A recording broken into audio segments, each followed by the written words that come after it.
आप सच में जीवित परमेश्वर हैं। Yes, Father. आप यहोवा ईरे हैं, आप यहोवा राफा हैं। Yes, Father. आप हमारे परमेश्वर हैं Yes, yes, और Father. हम आपकी प्रजा हैं। Yes. आपके वचन में ऐसा लिखा है, तब वे जान लेंगे कि मैं उनका परमेश्वर यहोवा हूँ। Yes, प्रभु, हम जान गए कि आप हमारे परमेश्वर हैं। yes, Father. आपने अपने पुत्र को भेजा प्रभु, ताकि हम आपसे जुड़ पाएं। Yes, Father. हमारे बीच के टूटे हुए रिश्ते को प्रभु यीशु मसीह के द्वारा जोड़ा है। Yes, Father. जो दीवार प्रभु आपके और हमारे बीच में खड़ी थी प्रभु, से यीशु मसीह ने तोड़ डाला। Yes, Father. हम धन्यवाद करते हैं यीशु मसीह आपका। आज की सुबह हम धन्यवाद करते हैं कि आपने हमें पिता से मिलाया। Yes, हमें अनाथ नहीं रहने दिया, yes, Father. हमें बिना बाप के नहीं रहने दिया। Yes, Father. हम धन्यवाद करते हैं, Yes, धन्यवाद करते हैं, धन्यवाद धन्यवाद यीशु मसीह आपका धन्यवाद हमें पिता से मिलवाने का। Father.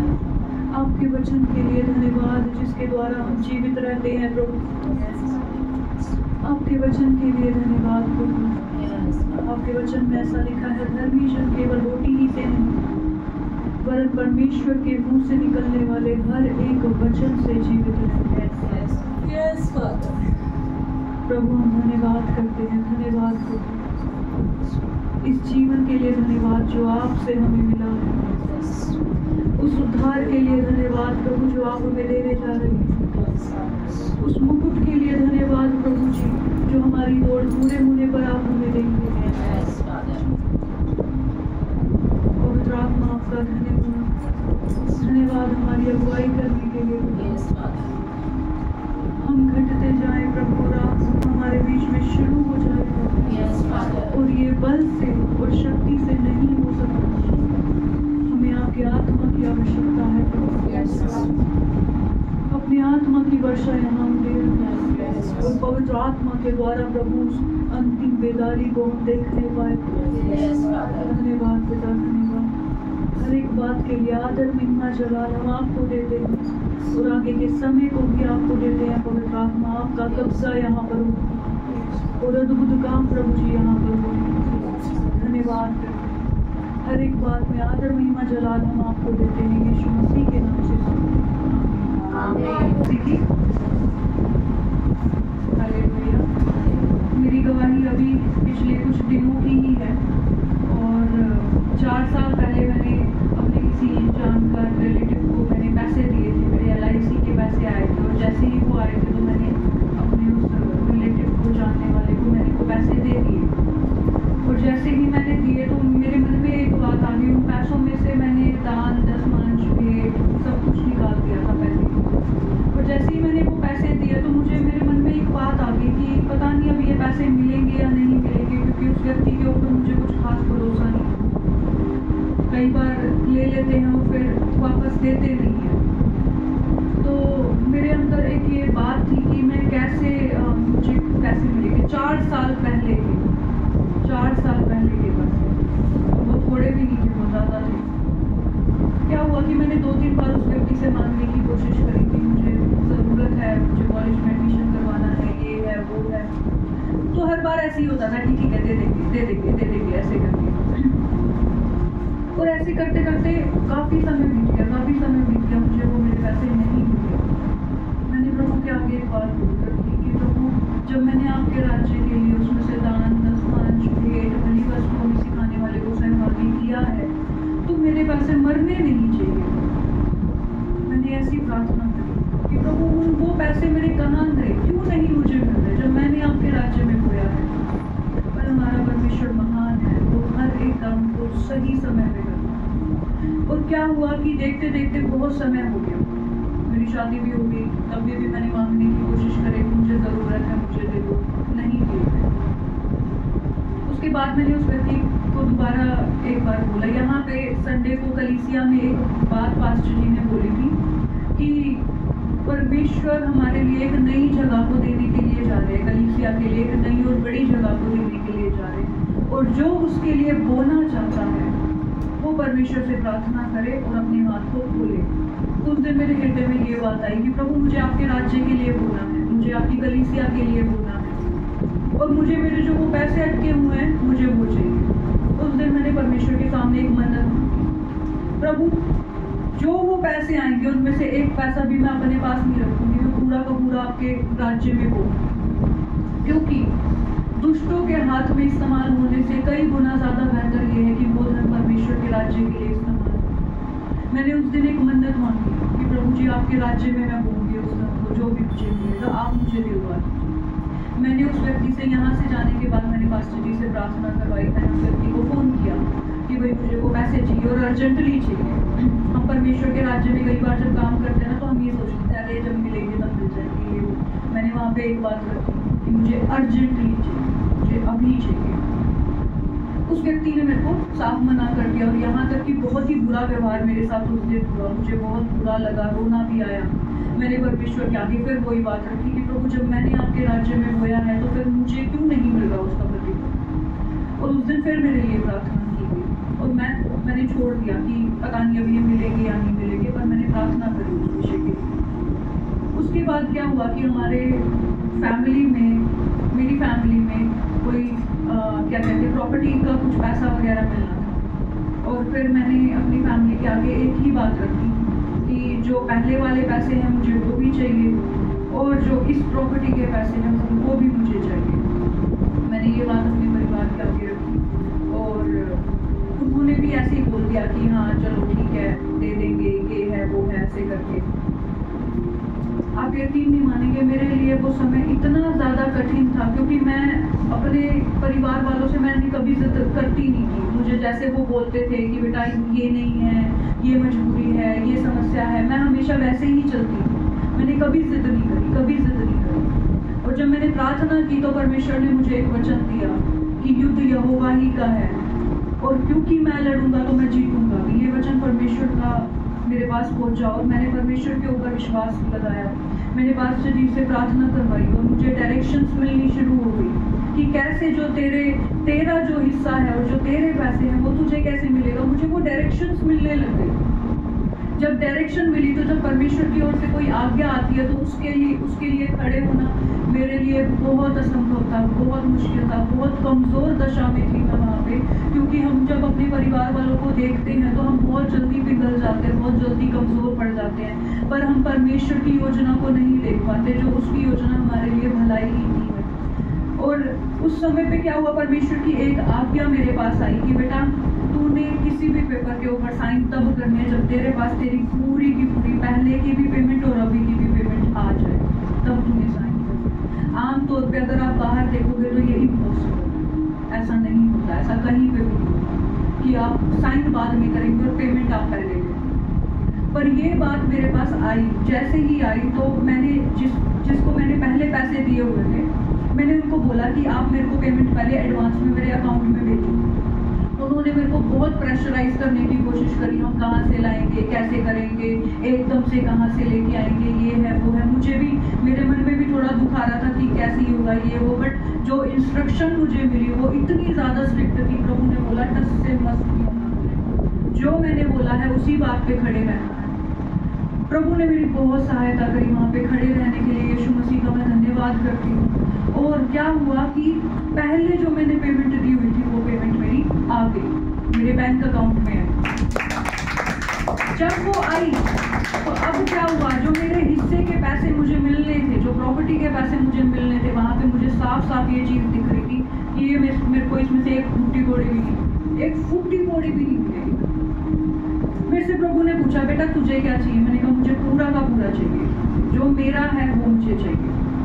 मैंने प्रभु के आगे जब ये बात रखी तो वहाँ पे क्या हुआ कि वहाँ पे वकीलों से बात करी, वो बोलने लगे मैडम ऐसे एडवांस में नहीं मिल सकते ये वो। मैंने एक बात और रखी, प्रभु साइन मैं तब करूँगी, पहले मैं गिनूंगी पैसे, उसके बाद पेपर पढ़ूंगी, उसके बाद जाके साइन करूँगी और मुझे सारी पेमेंट कैश में चाहिए। मैंने ये बात प्रभु के आगे रखी। तो क्या हुआ कि मैंने वहाँ पे आगे वकीलों से बात करी, मैंने अपनी फैमिली, मेरी फैमिली क्या कर रही है क्या नहीं, मैंने वहाँ पे नहीं गई, मैंने डायरेक्ट वकील से बात करी और मैंने उनको बोला कि मैं साइन करने के लिए आने के लिए तैयार हूँ, आप पूरी की पूरी पेमेंट कैश में तैयार हो। वो बोलते हैं कि मैडम आधी पेमेंट तो आपको 16 तारीख को मिलेगी। मैंने कहा मैं नहीं आऊँगी। सबके पूरे खानदान के साइन हो चुके, सिर्फ एक अकेली मैं बची हूँ। और जैसे ही फिर मैंने अपने लिए प्रार्थना करवाई तो पास्टर जी ने मेरे को एक बात बोली, बेटा जितने जितने अकड़ते हुए घूम रहे सबको परमेश्वर तोड़ेगा, सबको तोड़ेगा। मैं इतनी डर रही थी, मैं इतनी ज़्यादा डर रही थी कि मैं घर में सबसे ज़्यादा छोटी हूँ। कभी मेरे ऊपर कोई दबाव बनाने की कोशिश कर रहा, कभी कोई कुछ करने की, कभी कोई कुछ करने की, और मैं बहुत जल्दी डर भी गई उस परिस्थिति में। पर परमेश्वर ने मेरा साथ नहीं छोड़ा और वहाँ पे मैं इस बात पे अड़ी रही कि मैं साइन तब करूँगी जब मेरे पास पूरी की पूरी पेमेंट आ जाएगी। अब मैं वहाँ पे गई, फिर मैं काम करवाने के लिए कोर्ट में गई और वहाँ पे वकीलों ने अपनी बात बदल ली। पहले तो फ़ोन पे बोला कि ठीक है मैडम आप ले लेना, ये कर लेना, वो कर लेना। बाद में वहाँ पे जाते साथ बोलने लगे, कहते इसके भी साइन नहीं हुए, पहले ये साइन करेंगे आप, तब तक ना इन पेपरों पे साइन कर दो। मैंने पेपर पढ़े, मैंने कहा मैं साइन नहीं करूँगी, पहले मेरे को एडवांस में पेमेंट दो तभी मैं साइन करूँगी। वहाँ पे सिचुएशन और ज़्यादा फिर मुश्किल हो गई। फिर मैंने पास्टर जी से बाहर निकल के मैंने प्रार्थना करवाई, तो पास्टर जी प्रार्थना करो। पास्टर जी ने प्रार्थना में एक ही चीज़ बोली कि जिसके भी साइन रहते हैं नहीं रहते हैं उन लोगों के आने से पहले ही परमेश्वर तुम्हें फ्री कर देगा वहाँ से।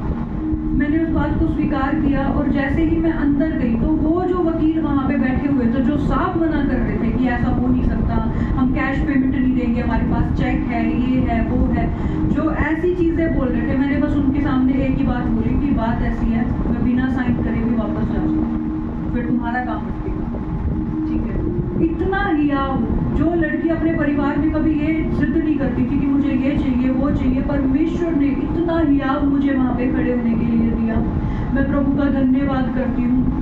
और परमेश्वर ने वहाँ पे सब कुछ उलट पुलट कर दिया, सबको तोड़ा, सबको झुकाया और परमेश्वर ने अपनी बात को पूरा किया। जो कहा था युद्ध यहोवा ही का है और मैं लड़ूंगा इसीलिए मैं जीतूंगा भी। वहाँ पे परमेश्वर प्रबल हुआ। बहुत मेरे पैसे भी काटने की बात हो रही थी, ये भी काटने की, वो भी काटने की, बहुत सारी बातें वहाँ पे हो रही थी, पर मैं एक बात कर रही थी कि मेरे को इतना टोटल पूरा का पूरा अमाउंट चाहिए और पूरी की पूरी पेमेंट वो मेरे को कैश में मिली। और मैं प्रभु का धन्यवाद इस बात के लिए करना चाहती हूँ यीशु मसीह का कि जो मैंने बोने के लिए सोचा था, सिर्फ मेरे मन में सोच आई थी कि प्रभु मैं इतना आपके राज्य के लिए बोना चाहती हूँ। कुछ दिनों बाद मेरे सामने एक परिस्थिति आई कि हमारा घर भी कंप्लीट नहीं हुआ, उसके लिए भी हमें पैसे चाहिए। तो मैं सोचने लग गई, मैंने कहा प्रभु वो पैसे तो मैंने मन्नत के लिए बोल दिए, जो थोड़े बहुत घर में इस्तेमाल हो जाते तो ठीक है, पर मैं आपको बताना चाहती हूँ कि जो मेरी प्रॉपर्टी की पेमेंट आई, जितना मैंने बोने के लिए मन्नत मांगी थी उतना ही परमेश्वर ने 100 गुना प्रतिफल मेरे को काटने के लिए दिया, उतनी ही पेमेंट आगे से भी आई। मैं प्रभु का धन्यवाद करती हूँ। मेरे बोने से पहले सिर्फ मेरे विचार के द्वारा परमेश्वर ने मेरे को 100% काटने के लिए मेरे को मौका दिया। मैं प्रभु का धन्यवाद करती हूँ और हमारा तन मन धन जो कुछ भी है हमेशा और हमेशा यीशु मसीह की महिमा के लिए इस्तेमाल होता है। सभी को जय मसीह की। मेरी गवाही पैसों को ही लेके है। क्या था कि मैं सैलरी ना पिछले महीने में एडवांस मैम से लेके आई थी, तो इस महीने मेरे को ना सैलरी में से कम ही मिलेगा। तो बच्चे को भी फरीदाबाद जाना था और घर में भी मतलब उनकी दुकानी है, तो ज़्यादा खर्च होता है और मेरे पास पैसे नहीं थे। तो मैंने प्रार्थना की कि परमेश्वर आपसे सब कुछ हो सकता है। तो मेरे पास है ना, जैसे मैंने प्रार्थना की तो कुछ वैसे ही रखे थे, जैसे मेरे पास वो टुकड़े टुकड़े गहन हो गए ना, वो टूटे हुए थे और वो बहुत दिनों से रखे हुए थे और उनमें कुछ वेस्ट चीज़ें थी। तो पता नहीं क्यों मेरे मन में बहुत दिनों से आ रहा था। तो एक दिन मैं उसको लेके चली गई। वो बोली ये तो ख़राब हो रहे हैं, सारे टूटे फूटे हैं। मेरी जो जेठानी जी उन्होंने बोला, फिर भी हम चले गए। तो वहाँ पे गए तो वो वेस्ट थे मेरे लिए, पर सुनार ने उनको मतलब 3000 रुपये उनके दिए मेरे को। तो मैंने बहुत बड़ा धन्यवाद किया परमेश्वर का कि जो मेरे किसी काम के नहीं थे, परमेश्वर ने मेरे तीनों काम उसी में करवा दिए। सभी को जय। अभी क्या हुआ, जैसे हमारा घर बन रहा है तो उसके लिए सीमेंट की ज़रूरत थी कुछ दिनों पहले। तो सीमेंट के साथ मेरा जब घर की शुरुआत करी, किसी के साथ एक कॉन्ट्रैक्ट कर लिया था हमने, और उससे कॉन्ट्रैक्ट क्या था कि पूरे कंस्ट्रक्शन के पूरे टाइम पे जितनी भी सीमेंट आएगी मैं उन्हीं से खरीदूंगा। और जो रेट वहाँ पे तय हो गया था मेरा और उनके बीच में, उसी रेट पे वो सीमेंट आएगी, चाहे सीमेंट के फिर मार्केट के रेट बढ़े या घटे, जो रेट तय हो गया उसी पे मुझे सीमेंट मिलेगी। अब क्या हुआ कि सीमेंट चाहिए थी, मैंने उससे बात करी, उसने बोला कि जी रेट बढ़ गए मार्केट में। मैंने कहा जी आपकी और मेरी तो डील हुई है, आप दो उसी रेट में, मेरे को तो जो देना है। उसने कई दिन तक ना तो ढंग से बात करी, ना ही सीमेंट पहुंचाई। और अब मैंने मार्केट में जब रेट पता किया तो रेट सब जगह ज़्यादा मिल रहे हैं, रेट तो बढ़ा ही हुआ था। लास्ट में वो व्यक्ति बोला कि जी मैं ना 370 रुपये एक बैग के, एक सीमेंट का बैग 370 रुपये तक मैं आपको दे दूंगा और डिलीवरी वगैरह के जो चार्ज होंगे वो अलग रहेंगे। मैंने बोला कि चल ठीक है आप दे दीजिए। उसने फिर भी नहीं दी। मैंने प्रभु से प्रार्थना की कि प्रभु इस काम को कैसे किया जाए, आप मदद कीजिए। तो अचानक से एक ताकत आई प्रभु की मेरे पास, एक सामर्थ्य आई, और उस सामर्थ्य के द्वारा मैंने क्या किया, मैंने आगे कदम बढ़ाया। मैंने बात की इधर उधर। जब मैंने बात की तो एक भाई से बात हुई और वो कहते हैं कि जी 365 रुपये में एक बैग आपको मिल जाएगा और हम आपको सीमेंट देंगे। 370 में वो दे रहा था, 365 में प्रभु ने मेरे को दिलवा दिया।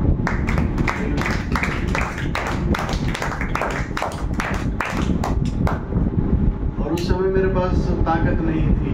मैं तो ये सोच रहा था कि ये लोग पीछे क्यों हट रहे हैं, अपनी बात पे क्यों नहीं बने रहते। जब कॉन्ट्रैक्ट शुरू किया था, अगर शुरू किया था उस समय इनके साथ मैंने डील की थी, मैंने तो ईमानदारी से इनको सारे पैसे दिए, ये अब अपनी बात पे क्यों नहीं टिके रहते, क्यों भागते हैं पीछे। तो मेरा मन बहुत खराब था। तो मैंने इस चीज़ में एक चीज़ देखी है कि दुनिया के लोग आपका साथ छोड़ देते हैं। जब मुसीबत आती है, समस्या आती है, वो छोड़ देंगे, वो अपने फायदे को देख के आपका साथ को छोड़ देंगे। पर प्रभु को मैंने ऐसा करते नहीं देखा। प्रभु यीशु ईमानदार रहते हैं, वो हमारे साथ वफादार रहते हैं, वो हमसे प्रेम करते हैं। हालेलुया। वो हमारा साथ नहीं छोड़ते। भले ही हम कहीं गलत हो जाए, हम कहीं गड़बड़ कर दें, पर प्रभु गड़बड़ नहीं करते, वो हमसे प्रेम नहीं करते। Hallelujah, hallelujah. ठीक है जी, तो चलिए चलते हैं आज वचन की तरफ। गवाही ठीक है, बताइए। मेरी गवाही भी पैसों को लेकर ही है। और कुछ दिन पहले मतलब 6-7 साल हो गए थे, मैं ये जो कड़ियों के पैसे मिलने थे तो वो मिल नहीं पा रहे थे। तो बिल्कुल ही हमने उम्मीद छोड़ दी कि नहीं मिलेंगे। फिर हम प्रभु में आने के बाद मैंने प्रभु से प्रार्थना की कि प्रभु जी हमारे ये पैसे मिल जाए, हमारा मकान बन जाएगा। तो अब 20-22 दिन से हमारे वो पैसे आ चुके हैं। मेरे अकाउंट में 45,000 रुपये आए हैं और प्रभु का बहुत बहुत धन्यवाद है। 45,000 आने के बाद 3-4 दिन बाद 40,000 रुपये, 41,000 रुपये हो रहा है जो गुड़िया की शादी के मिलने थे। तो प्रभु ने का बहुत बहुत धन्यवाद है। 85,000 रुपये आए और मेरे अकाउंट में सिर्फ 1,000 रुपये पड़े हुए थे। प्रभु का बहुत धन्यवाद। ये है हमारे प्रभु यीशु मसीह, जो हमें जो परिस्थिति दिखाई देती है ये उससे ज्यादा करने की क्षमता रखते हैं। आमीन, आमीन, आमीन। बस जी कभी कभी ऐसा होता है जो हम अपेक्षा करते हैं प्रभु से वो पूरी नहीं होती है। वो क्यों ऐसा होता है? देखिए आपको एक बात को समझनी पड़ेगी। प्रभु यीशु मसीह हमारे मालिक हैं, हमारे नौकर नहीं। पड़ोसी को बताएं, यीशु मसीह मालिक हैं, नौकर नहीं। ठीक है जी। तो मालिक क्या करता है? मालिक और नौकर के स्वभाव में क्या फर्क होता है? नौकर को आप जो बोलेंगे उसका फर्ज है वो करेगा। ठीक है। हम कई बार प्रभु यीशु मसीह को वही समझ लेते हैं, अरे प्रभु आपको बोला था आपने क्यों नहीं करा, जैसे वो हमारा नौकर है। नहीं, तो मालिक है। हम इस बात को भूल जाते, याद नहीं रहता। हमें फर्क नहीं करना आता एक्चुअली। हमें एक बात बताई गई कि यीशु मसीह से तुम जो मांगोगे वो तुम्हारे लिए कर देगा, तो हम वही नौकर वाली जोन में चले जाते हैं। यार ऐसा तो नौकरों के साथ होता है, जो कहते हैं वो कर देते हैं। मालिक है, पड़ोसी को बोले मालिक है, मालिक है, मालिक है, मालिक है, आमीन, मालिक है। मालिक कैसे करता है? मालिक ऐसे नहीं करता। मालिक के सामने आप कोई बात रखिए, वो देखेगा, परखेगा, जांचेगा, जो सही होगा वो करेगा। आमीन। समझ रहे हैं मेरी बात? मालिक क्या करता है? देखता है, जांचता है, परखता है, जो सही होता है वो करता है। आमीन। समझ पा रहे हैं कि नहीं समझ पा रहे हैं? Hallelujah, hallelujah.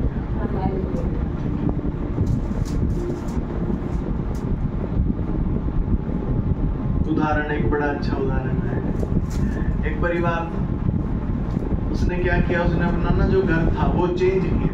पहले कहीं और रहता था, अब किसी और जगह पे उसने घर ले लिया, वहां रहने लगा। अब उस परिवार में ना एक छोटा बच्चा था। वो छोटा बच्चा जब नई जगह पे आया, उसको थोड़ी अजीब सा लग रहा है, अलग अलग सा लग रहा है। और वो अपने पापा के पास आके कहता, पापा पापा पापा, यहाँ तो बहुत मच्छर है, मच्छर काट रहे हैं, ये है वो है, मुझे तो पुराने घर में जाना, रोने लग गया, ये वो ऐसा वैसा, काट भी रहे थे उसको। उसके पिताजी ने क्या किया? क्या वो उसे पुराने घर में लेके गए? पिताजी ने क्या किया? वहाँ लाइट बंद कर दी, उस कमरे की लाइट बंद कर दी। सारे जितने मच्छर थे बाहर, जहाँ लाइट जली हुई थी वहां चले गए। अब पिताजी से पूछ रहे, अब तो नहीं काट रहे मच्छर वगैरह? नहीं। ये हमारी फर्क समझ आया मालिक में और नौकर में? मालिक वो नहीं करता जो आप कह रहे हैं। अगर उस बच्चे का कोई नौकर होता तो वो क्या करता? ठीक है जी, अब बोल दिया तो पुराने घर में लेके ही जाना पड़ेगा। मालिक ऐसा नहीं करते। मालिक क्या करते हैं? देखिएगा समस्या क्या है, किस वजह से परेशान हो रहा है, वो समस्या को हटा देगा। अब ठीक है, बस यीशु मसीह आपके जीवन में ऐसे काम करते हैं बेटे।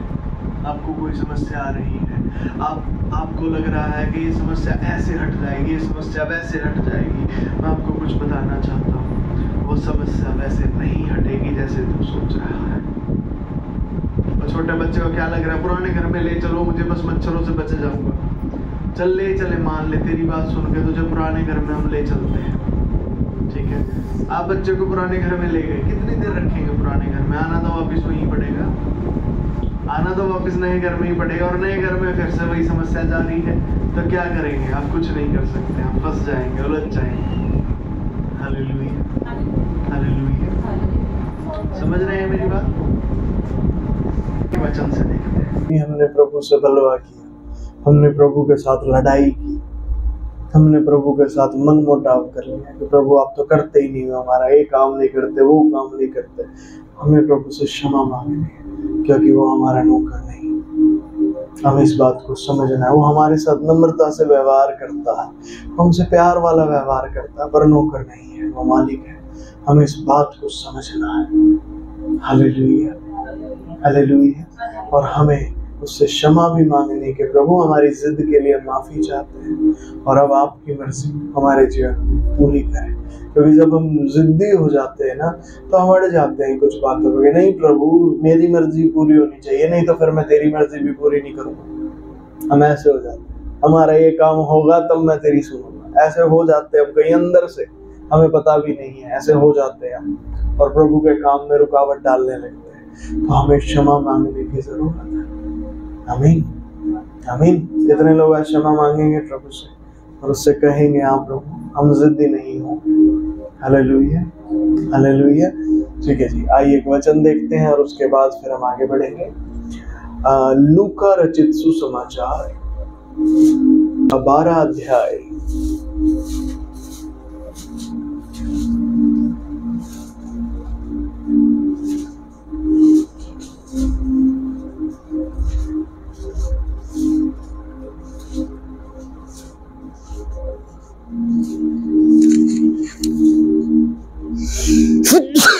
का 16 वचन से पढ़ेंगे।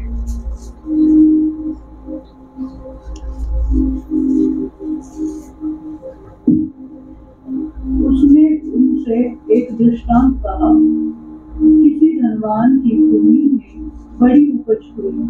तब वह अपने मन में विचार करने लगा, मैं क्या करूं, क्योंकि मैं यहाँ जगह नहीं जहाँ नहीं, एक सेकंड, थोड़ा दूर कर दे इसको, माइक को थोड़ा सा। उसने उनसे एक दृष्टांत कहा, किसी धनवान की भूमि में बड़ी उपज हुई। तब वह अपने मन में विचार करने लगा, मैं क्या करूं, क्योंकि मेरे यहाँ जगह नहीं जहाँ अपनी उपज इत्यादि रखूं। और उसने कहा, मैं यह करूंगा, मैं अपनी बखारियां तोड़कर उनसे बड़ी बनाऊंगा और वहां अपने सब अन्न और संपत्ति रखूंगा और अपने प्राण से कहूंगा कि प्राण, तेरे पास बहुत वर्षों के लिए बहुत संपत्ति रखी है, चैन कर खा पी सुख से रह। परंतु परमेश्वर ने उससे कहा, हे मूर्ख, इसी रात तेरा प्राण तुझसे ले लिया जाएगा। तब जो कुछ तूने इकट्ठा किया वह किसका होगा? ऐसे ही वह मनुष्य भी है जो अपने लिए धन बटोरता है, परंतु परमेश्वर की दृष्टि में धनी नहीं। आमीन। आइए प्रार्थना करेंगे। प्यारे प्रभु जी, आपका धन्यवाद करता हूँ, आपका शुक्रिया अदा करता हूँ, आपसे विनती और प्रार्थना करता हूँ, अपनी बुद्धि, समझ, ज्ञान और प्रवीणता के द्वारा आज हमें भरी प्रभु, और हर एक भाई और बहन जो आज मौजूद है आपके प्रेम से जुड़े प्रभु, और इस धन के विषय में जो आपकी शिक्षा है उसे समझ जाए प्रभु, और एक क्लैरिटी उसके जीवन में आ जाए प्रभु, ताकि वो बार बार विचलित ना हो, धन की समस्या से बार बार वो परेशान ना हो। यीशु मसीह के नाम से स्थिरता इस हिस्से में उसके जीवन में दे दी जाए, यीशु मसीह के नाम से, आमीन। आमीन।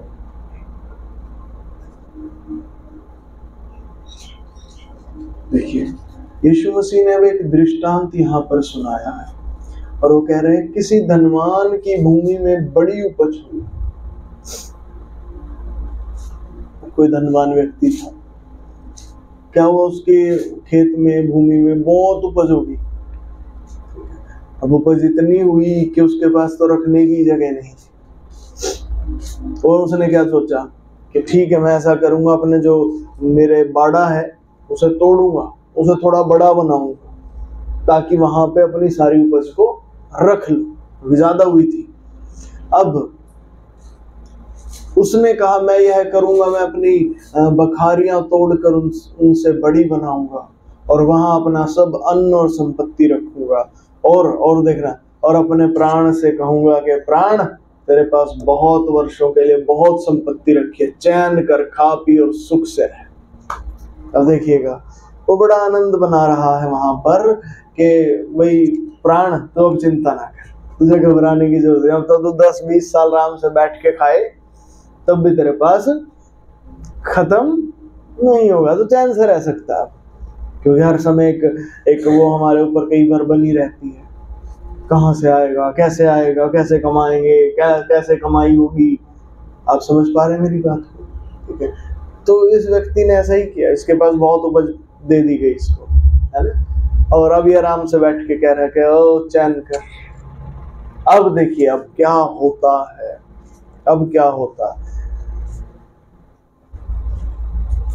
परंतु परमेश्वर ने उससे कहा, हे मूर्ख, इसी रात तेरा प्राण तुझसे ले लिया जाएगा। जो कुछ तूने इकट्ठा किया है वह किसका होगा? ठीक है, तेरा प्राण तुझसे इसी रात ले लिया जाएगा। जो भी तूने इकट्ठा किया किसका होगा? वो किसको देगा तू उसे? तो समझ रहे हैं? हालेलुया। ध्यान दे, ऐसा ही वह मनुष्य भी है जो अपने लिए धन बटोरता है, परंतु परमेश्वर की दृष्टि में धनी नहीं। ठीक है, अब यहाँ शिक्षा भी दे रहे हैं प्रभु। ठीक है, ऐसा ही वो मनुष्य भी है जो अपने लिए धन बटोरता है, परंतु परमेश्वर की दृष्टि में वो धनी नहीं है। पास्टर जी, हमें परमेश्वर की दृष्टि में धनी बनने की क्या जरूरत है? हमें धन परमेश्वर को दिखाने के लिए नहीं चाहिए, हमें धन अपने पेट भरने के लिए चाहिए। हम क्या करेंगे परमेश्वर को धन दिखा के? परमेश्वर की दृष्टि में अमीर बन के हम क्या करेंगे? ये सवाल, ये बात हमारे मन में कई बार उठ जाती है। इसीलिए इस दृष्टांत को समझना उचित है। जब ये समझ आ जाएगा, मैं आपको कुछ बताना चाहता हूँ, आप इस धन के मसले से बहुत हद तक छूट जाएंगे। आमीन। जो एक धन की तलवार आपके ऊपर हमेशा लटकती रहती है, अब इससे छूट जाएगा। आप किसी नौकरी में, आप प्राइवेट नौकरी करते हैं, आपके ऊपर हमेशा एक डर बना रहता है, अरे कुछ गड़बड़ हो गई तो। मेरा एक दोस्त था, नसीब में ही आता था, उससे क्या हुआ, वो कंपनी में जहाँ काम करता था तो दिक्कत क्या हुई, वहाँ काम करते हुए उससे कुछ गड़बड़ हो गई, ठीक है। जब उससे वहाँ कंपनी में गड़बड़ हुई तो उसने कुछ मुझसे बात भी करी उस टाइम पे। उसने मेरे को बताया, भाई मेरे को तो लगता है मेरे को नौकरी से निकाल देंगे, और ऐसा ही हुआ। मुझे लगा यार इतनी सी बात पे तो नौकरी से निकाल देंगे। उसने बताया कि ऐसा ही होता है, आप गड़बड़ अगर कर देते हैं तो फिर आपको नौकरी पे नहीं रखा जाता, आपको निकाल देते हैं, ठीक है। तो ऐसा ही उसके साथ हुआ।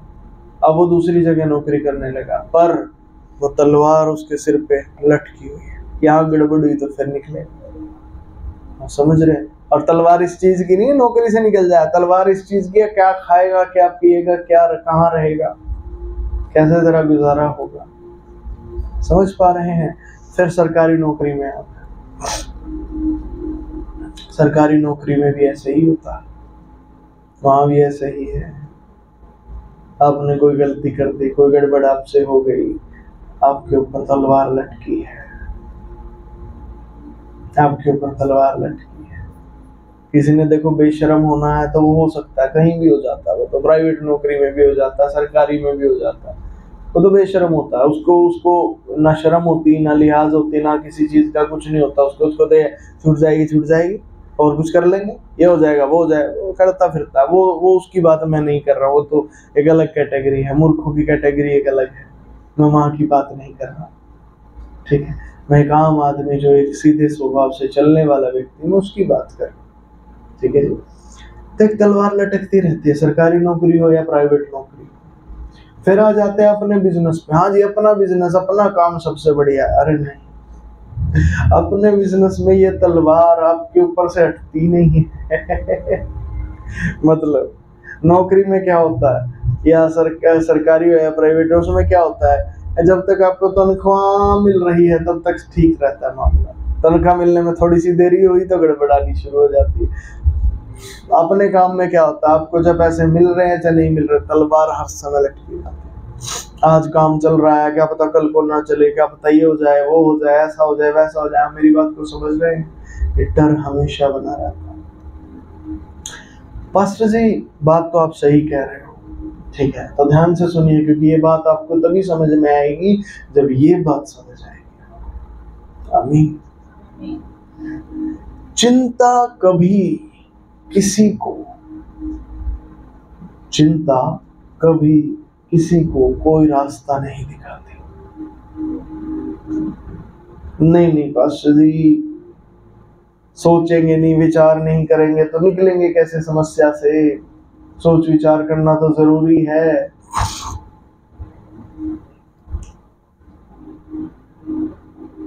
यहीं गड़बड़ आ जाती है, यहीं जीवन में जो है वो गड़बड़े आपके चल रही हैं। आप समस्या को सोचते हैं, समस्या को सोचना चिंता कहलाता है।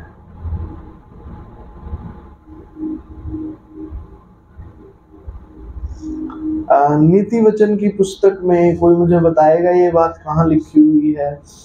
यदि तू बुद्धि की बात सुने और समझ की बात कान लगाकर ध्यान दे उस पे, तो तू परमेश्वर के भय को समझेगा, परम प्रधान का ज्ञान तुझे मिलेगा। शायद अध्याय 6 में है, चेक कर लीजिए,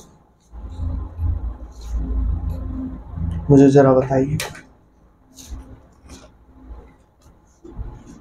देखिए अपनी बाइबल में।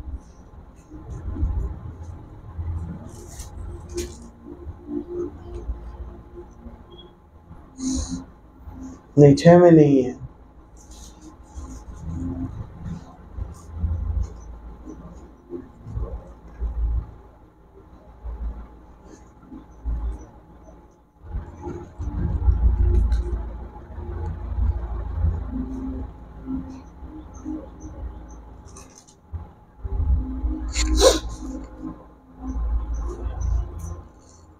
अध्याय में, नीति वचन 2 अध्याय, उसका 2 वचन।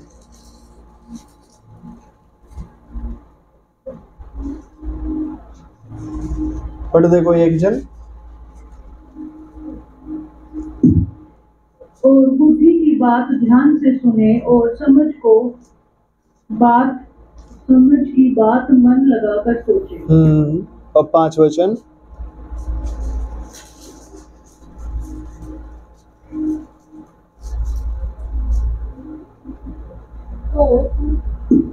तो तू यहोवा के भय को समझेगा और परमेश्वर का ज्ञान तुझे प्राप्त होगा। आमीन। बुद्धि की बात ध्यान से सुने और समझ की बात मन लगाकर सोचो। देखिए क्या लिखा है, समझ की बात मन लगाकर सोचे तो तुझे परमेश्वर का ज्ञान प्राप्त होगा। क्या ऐसा लिखा है? समस्या को सोचे। आपको एक क्लैरिटी आनी बहुत।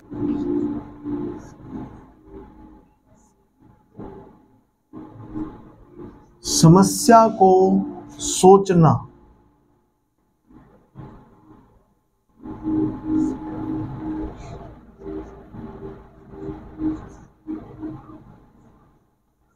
चिंता कहलाता है। ठीक है, समस्या को सोचना क्या कहलाता है? चिंता। ठीक है, चिंता से कभी कुछ प्राप्त नहीं होता बेटे। चिंता से कभी कोई रास्ता नहीं दिखाई देता आपको। चिंता कभी आपको कोई भली चीज प्रदान नहीं करती है। चिंता से समाधान नहीं होता। ठीक है, समस्या को सोचना चिंता होती है जिससे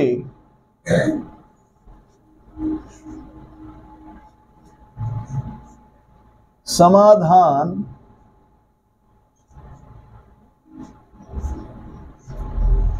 प्राप्त नहीं होता।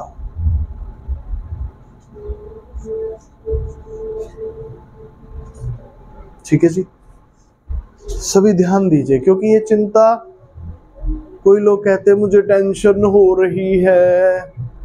आपको टेंशन पता क्यों हो रही है? क्योंकि आपका दिमाग इस बात को नहीं जानता अभी तक। अगर ये ज्ञान आपके दिमाग को मिल गया, चिंता होगी नहीं। आपको चिंता आएगी, आप लेंगे ही नहीं उसको। आपको पता है इससे कुछ समाधान नहीं होना। बोल देते हैं बाहर से भारी भारी बातें, हाँ चिंता से क्या समाधान होगा, बोल देते हैं दुनिया में। ठीक है, पर मानते नहीं है, स्वीकार नहीं करते, क्योंकि पता नहीं है अभी। समझ रहे हैं? परमेश्वर का वचन जब आपको बताता है तब आपको एक बेस मिल जाता है। और परमेश्वर का वचन में क्या लिखा है? बुद्धि की बात ध्यान से सुने, समझ की बात मन लगाकर सोचे। ठीक है, बुद्धि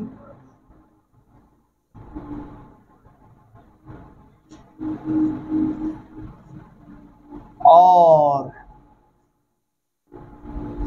समझ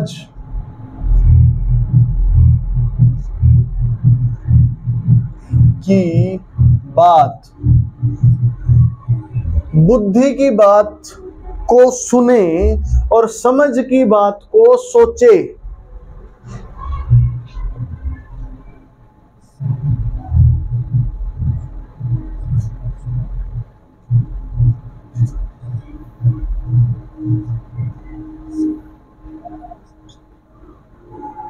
इससे क्या मिलेगा जानते हैं? 5 वचन में लिखा है, नीति वचन 2 का 5। तो तू यहोवा के भय को समझेगा और परमेश्वर का ज्ञान तुझे प्राप्त होगा। ठीक है, क्या मिलेगा? परमेश्वर का ज्ञान प्राप्त होगा। भय समझ आ जाएगा। कहाँ लिखे इसको? ठीक है, इसको लिखते नहीं है, इसको ऐसे ही समझते हैं। यहां से ध्यान दीजिएगा। भय, भय तुझे समझ आ जाएगा और परमेश्वर का ज्ञान तुझे मिल जाएगा। क्या मिलेगा? परमेश्वर का ज्ञान। पड़ोसी को पता है परमेश्वर का ज्ञान मिल जाएगा। ठीक है जी। अब यहां देते हैं, लिख देते हैं यहां पर ज्ञान।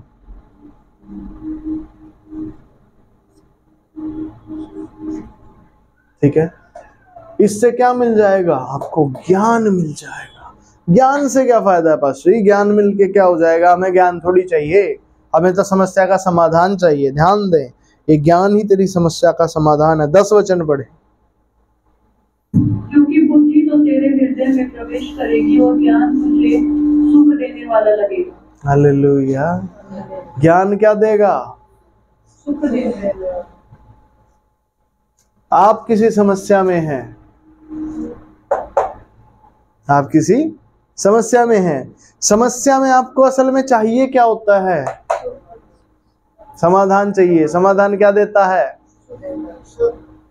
आपको वही चीज ज्ञान से मिल रही है, सुख मिल रहा है। बात समझ आई कि नहीं आई? ठीक है जी। आपको वही चीज कहाँ मिल रही है?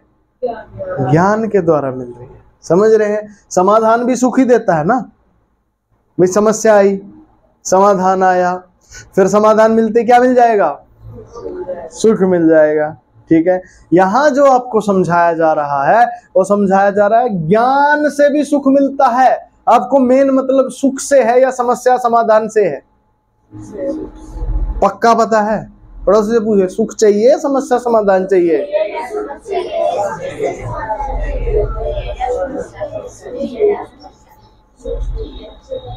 ठीक है, हमें सुख चाहिए तो सुख यहां मिल रहा है।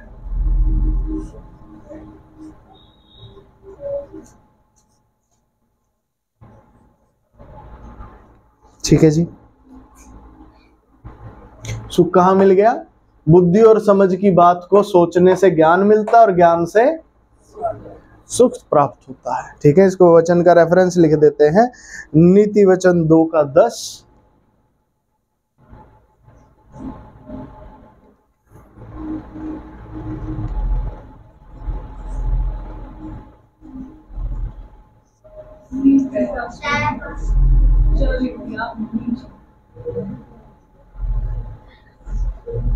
दो का 10 और दूसरा कौन सा था? नीति वचन 2:2 और 2:5 है ना। वो यहां लिखते हैं।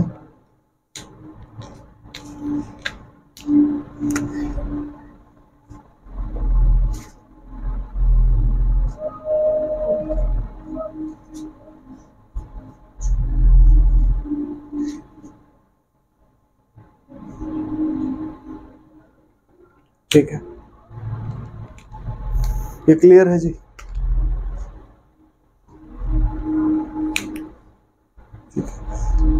अब जो बात मैं आपको बताने जा रहा हूं उसको बड़े ध्यान से सुनना, क्योंकि वो समझ में आएगी तो आप इससे निकलेंगे। ये और ये दोनों काम एक साथ नहीं होते हैं, अलग अलग व्यवस्थाएं। कुछ समझ आ रहा है? ये दोनों अलग अलग व्यवस्थाएं हैं।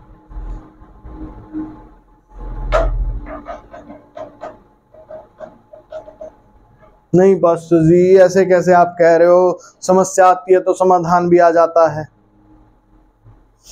यहां समस्या है, यहां तो समस्या ही नहीं है। अगर आप ये कहते हैं कि ये वाली वो व्यवस्था है, इसमें तो पास्टर जी समस्या है ही नहीं, तो यहाँ तो समाधान कभी आएगा ही नहीं। समाधान जहाँ समस्या वहीं तो समाधान रहेगा। आपको कुछ बताना चाहता हूँ, ये समस्या और समाधान अपने आप में दोनों ही समस्या है।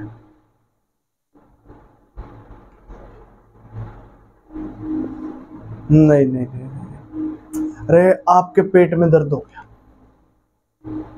मान के चलो आपके पेट में दर्द हो, पड़ोसी हो आपके पेट में दर्द हो गया, बहुत दुख रहा आपका पेट, ओ पहले सोचा अरे ठीक हो जाएगा, ठीक हो जाए, हाजमोला ले लिए, कर लिया, चूर्ण खा लिया, ऐसे कर लिया, वैसे कर लिया, और नहीं आराम पड़ रहा। देसी नुस्खे भी अपना लिए, पेट के बल लेट जाते हैं जी, थोड़ा वज्रासन में बैठ लीजिए, नहीं आराम हो रहा। चले गए डॉक्टर के पास, उसने लटाया बेड पे, लगाई ग्लूकोज, दी दवाई, दुई, आपको आराम पड़े, हाँ बड़ी शांति मिल गई। एक आपका भाई है वहीं, उसको पेट में दर्द हुआ ही नहीं, आपके पास समस्या आई, फिर समाधान आ गया। एक आपका भाई है, उसके पास ना समस्या आई ना समाधान है, कौन भला? बताइए जल्दी। जिसके पास ना समस्या आई ना समाधान आया। मैं आपको यही बताना चाहता हूं, ये जो पहली व्यवस्था है ये वो है, पेट में दर्द हुआ फिर जाके ठीक हो गया, ये वो है। यहां होता ही नहीं पेट में दर्द, यहां समस्या आती ही नहीं है। अब कुछ समझ आ रहा है?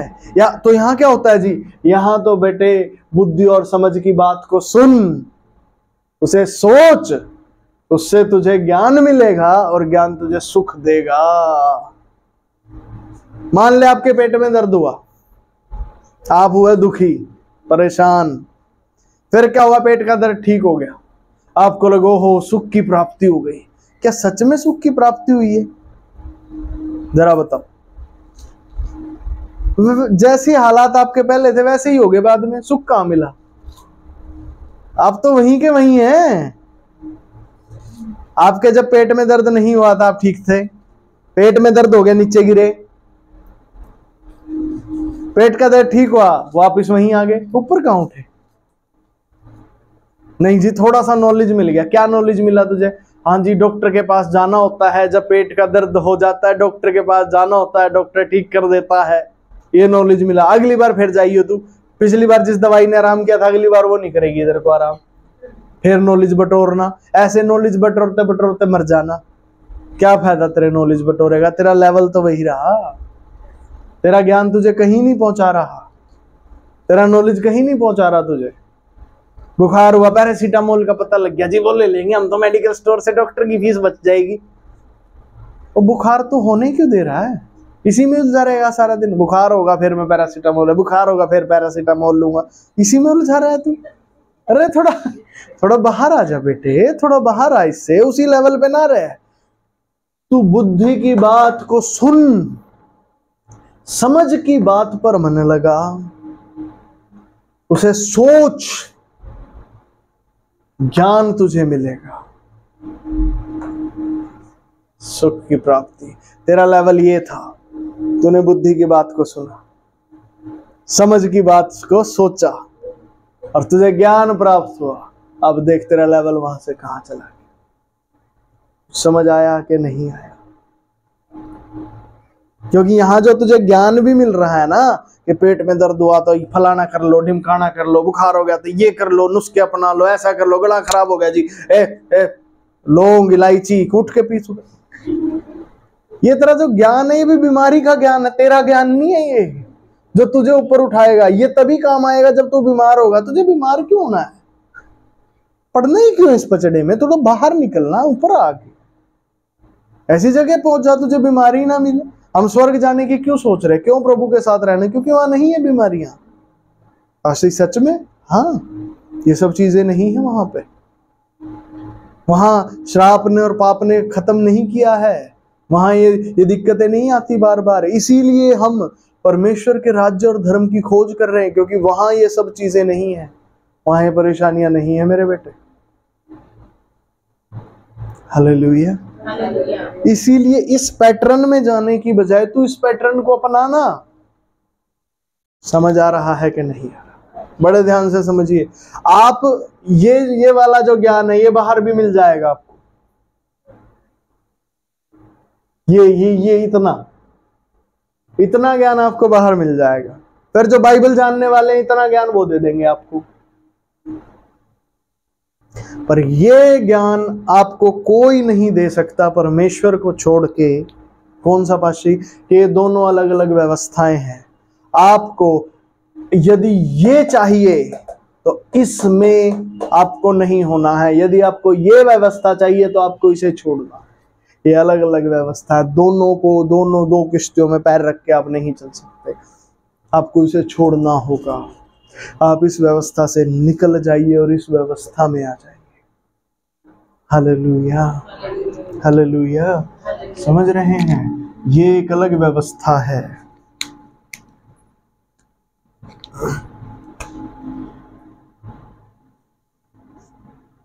सांसारिक व्यवस्था,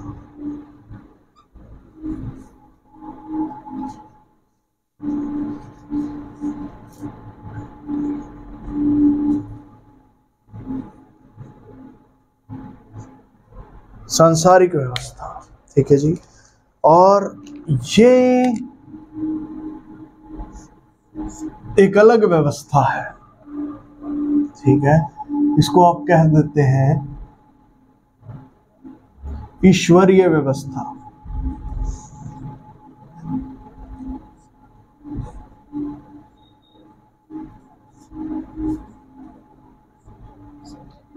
ठीक है जी। Hallelujah, hallelujah. ये ईश्वरीय व्यवस्था है जो यीशु मसीह में हमें मिलती है। इसे हम यीशु मसीह नामक व्यवस्था भी कहते हैं। ये हमारी व्यवस्था है बेटे। बुद्धि और समझ की बात को, बुद्धि की बात सुनना, समझ की बात को सोचना। क्या सोचना? समझ की बात को सोचना। अब घर पे बैठे हैं, कोई काम नहीं मिल रहा, क्या करोगे? सोचने लगो, वचन में क्या बताया था, इस संडे क्या वचन में आया था, क्या सिखाया था प्रभु ने, क्या वचन आया था भाई, उसको सोचने लगो। बैठे हो तो सोचने लगो। हालेलुया, सोचने लगो, दिमाग चलाओ। क्यों नहीं चला रहे दिमाग? सोचो उस बात को। रात को लेटे हो बेड पे, नींद उठ गई है, क्या करें जी? याद करो क्या वचन आया था, संडे को क्या सिखाया था प्रभु ने। सोचो, आपको उससे ज्ञान प्राप्त होगा। यही आपकी व्यवस्था, आपकी व्यवस्था ही है। आपको समझ आ जाएगी कुछ बातें, आपके खुद के जीवन में आपको कुछ बातें समझ में आ जाएगी। जहां कहीं आप अटके हुए हैं, निकल जाएंगे मेरे बेटे, और फिर सुख आएगा। यही आपकी व्यवस्था। फिर यही चालू रखो, यही चालू रखो, यही चालू रखो। उसमें जाना ही नहीं है, दुनिया उसी में घूम रही है। अरे यार एक प्रॉब्लम आ गई, दे जान लो ये दूसरी व्यवस्था, बाय बाय, हमें नहीं, हम तो दूर ही ठीक। नहीं प्रॉब्लम आ गई, हम निपटाएंगे इसको। सुसमाचार सुना दे उसको ताकि वो यहाँ आ जाए, इन प्रॉब्लम वाली चीजों से निकल जाए। और अभी तो हम ही नहीं निकले, तू दूसरे को निकाल, तू भी, तुझे तेरा प्रभु निकाल देगा। तो अपने आप को निकालने की कोशिश ना कर। अपने आप को कोई गड्ढे से कैसे निकाल सकता है? अच्छा उदाहरण देता हूं, समझ आ जाएगी। एक गड्ढा है, क्या हुआ, उसमें चलते चलते आप गिर गए, नीचे पड़े। थोड़ी देर में देखा कोई और भी आया चलते चलते, वो भी आपके साथ ही नीचे गिर गए। ठीक है, समझिएगा। अब आप निकलने की बहुत देर से कोशिश करें, नहीं निकल पा रहे। आपने क्या किया? वो जो दूसरा गिरा ना, आपने क्या कहा उसको, भाई एक काम कर, ठीक है, तू मेरे कंधे पे पैर रख, मैं तेरे को ऊपर उठाता हूं, तू निकल, फिर ऊपर जाके रस्सी फेंकना, मुझे निकाल दे। ऐसे तो दोनों निकल जाएंगे। अकेले अकेले प्रयास करेंगे, कोई नहीं निकलेगा। कुछ समझ आया अब आपको? ठीक है, तरीका क्या है? आप किसी दूसरे को निकालिए, आप दूसरे को निकालिए, आपको आपका परमेश्वर निकाल देगा। और कैसे निकलेगा दूसरा? सुसमाचार सुना, यीशु मसीह के बारे में बता। जब तू प्रभु यीशु मसीह के बारे में किसी को बताता है, समझ रहे हैं, जब तू प्रभु यीशु मसीह के बारे में किसी को बताता है, तो इस व्यवस्था को लागू कर देता है। आपने कभी देखा होगा, आपने किसी को प्रभु के बारे में बताया और उसकी समस्या हट गई। पता हुआ क्या? एक्चुअली उसकी समस्या का समाधान नहीं मिला, ये व्यवस्था लागू हो गई। इस व्यवस्था में ना समस्या है ना समाधान है, इस व्यवस्था में सुख है। उस व्यक्ति को सुख मिल जाता है। कितनी बार कुछ लोग प्रभु में आते हैं, वो कहते हैं जिस बात को लेके हम प्रभु में आए थे ना, जिस समस्या को, आज तक उसका समाधान नहीं हुआ। फिर तुम यहाँ क्या कर रहे हो? सुख मिल गया भाई, व्यवस्था बदल गई तेरी। अब जिंदगी मिल गई तुझे, अब कुछ समझ आ रहा है या नहीं समझ में आ रहा? आपको क्या करना है? दूसरे को प्रभु यीशु के बारे में बताइए। जब आप किसी को प्रभु यीशु के बारे में बताएंगे, मैं कहता हूं आप उसे गड्ढे से निकालेंगे, आपका परमेश्वर आपको गड्ढे से निकालेगा। आमीन। आमीन। आमीन। समझ आ रही है? पड़ोसी को पूछो, समझ आ रही है? अरे पड़ोसी को पूछना, जो साथ में बैठा उससे पूछो, समझ आ रहा है? Hallelujah, hallelujah. अब कुछ ठीक लग रहा है? ये व्यवस्था है। और लागू कैसे होती है? हम कैसे निकले जी? हमें तो अपना चाहिए, दूसरे को निकाल। पास्टर जी हम ना माहौल का इंतजार कर रहे हैं, एक बार सही सा माहौल हो जाए थोड़ा फिर सुनाएंगे। इतने तू बच जाएगा? तुझे लगता है गड्ढे के अंदर तू सरवाइव कर लेगा इतने दिन? तू रह लेगा इस गड्ढे में? जिस समस्या में तू पड़ा है इस समय, तुझे क्या लगता है तू रह लेगा इतने दिन इस समस्या में? बताओ कोई। आप जिस समस्या में पड़े आप रह लोगे इतने दिन? सरवाइव कर लोगे वहां पे? रहना है उस इतने दिन उस समस्या में? नहीं रहना ना। तो बेटे समय के बदलने का इंतजार मत कर, खुद समय को जा और बदल दे। तेरे परमेश्वर ने तुझे अधिकार दिया है, समय को बदल डाल। आमीन। सुना दे सुसमाचार। शैतान तुझे रोक रहा है, वो तुझे गड्ढे में गिरा के रखना चाहता है। तू तैयार हो, तू खड़ा हो। शैतान अब मैं तुझे घात करूंगा। उठाओ भाला और मारो शैतान को, जो तुम्हें इतने दिनों से परेशान कर रहा है। उठाओ तलवार और काट डालो उसे। अब तेरा ही घात होगा, घात करने वाले का घात होगा। Hallelujah, hallelujah. बस ये हम कैसे कर सकते हैं? सुसमाचार सुना के, प्रभु यीशु मसीह के बारे में बता के। ठीक है जी। अब आते हैं वचन पे। पास्टर जिस वचन से हमने शुरू किया आप वहां से थोड़ा बताइए, वहां उसका इससे क्या लेना देना है, ध्यान दीजिए। आते हैं वापस लूका की पुस्तक,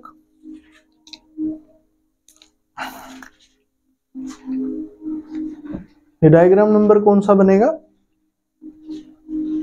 इसके अगर हम चित्र बनाएं तो कौन सा होगा ये?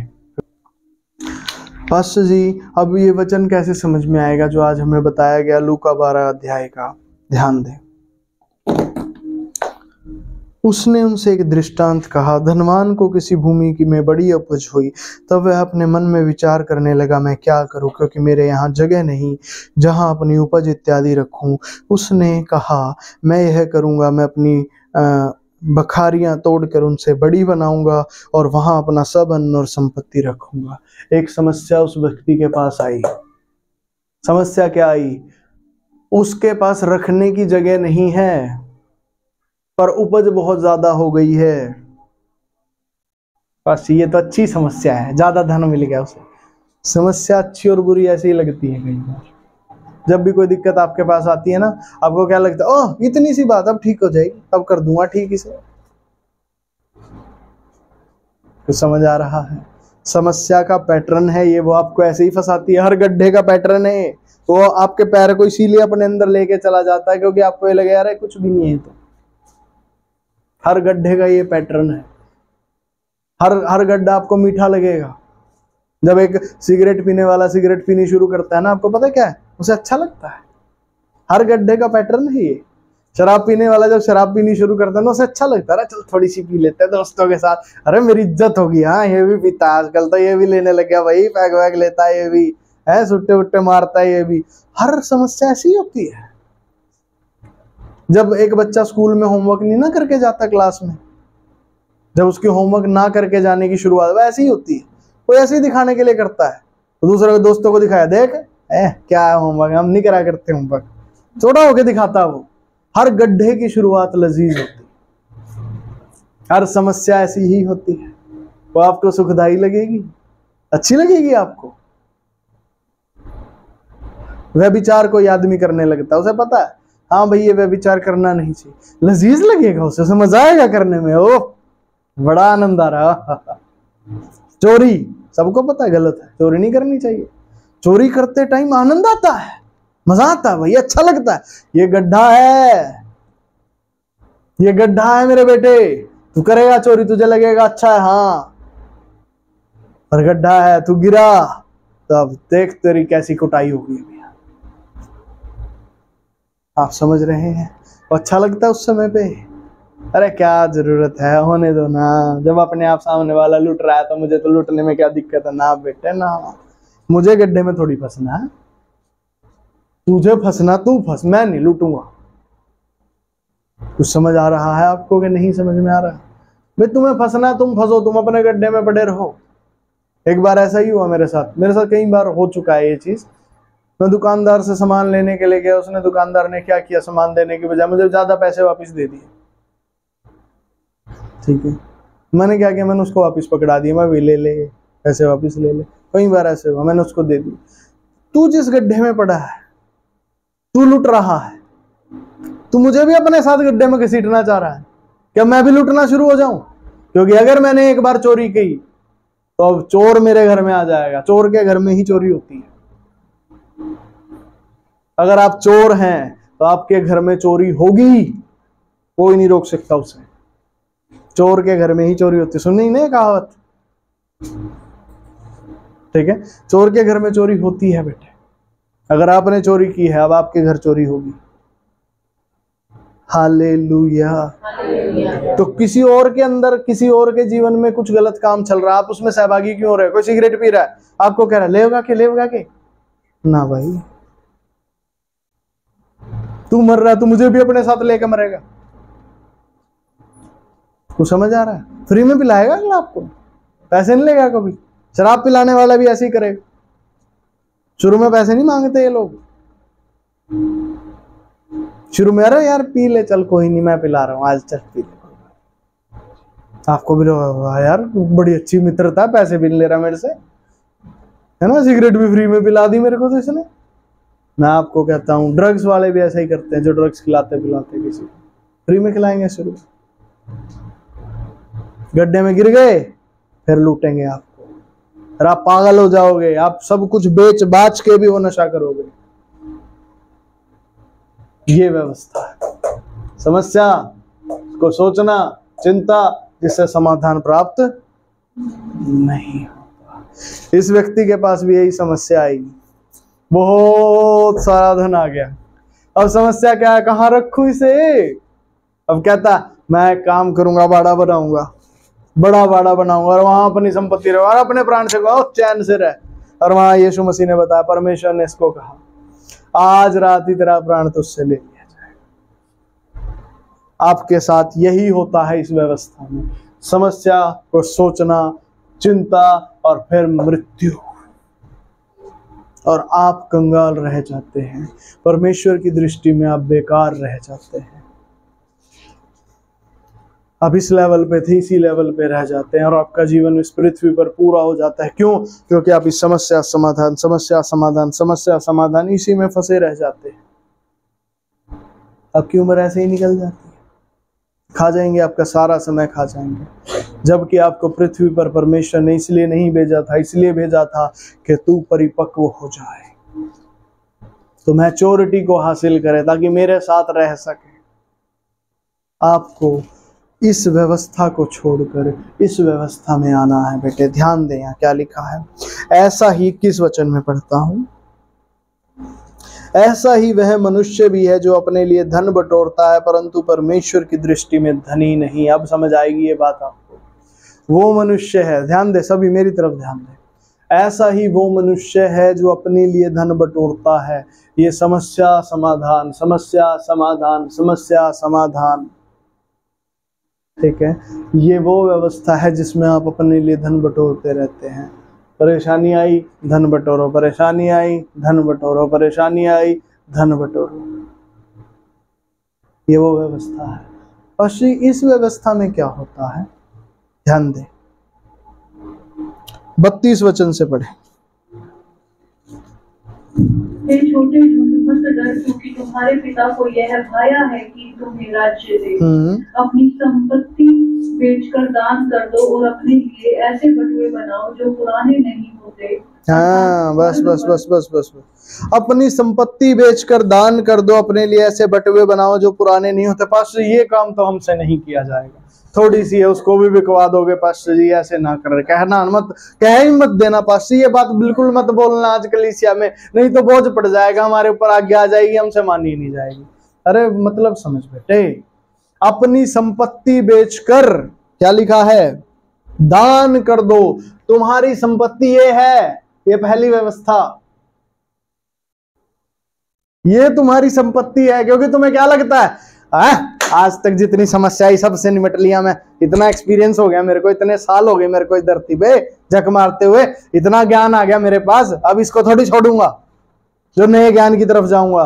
परमेश्वर कहते हैं छोड़ दे, छोड़ दे, अपनी संपत्ति दान कर दे। जिसे चाहिए ले जाओ भाई, मुझे नहीं चाहिए, उसे छोड़। और अब ध्यान दे, और अपने लिए ऐसे बटुए बनाओ जो पुराने नहीं होते।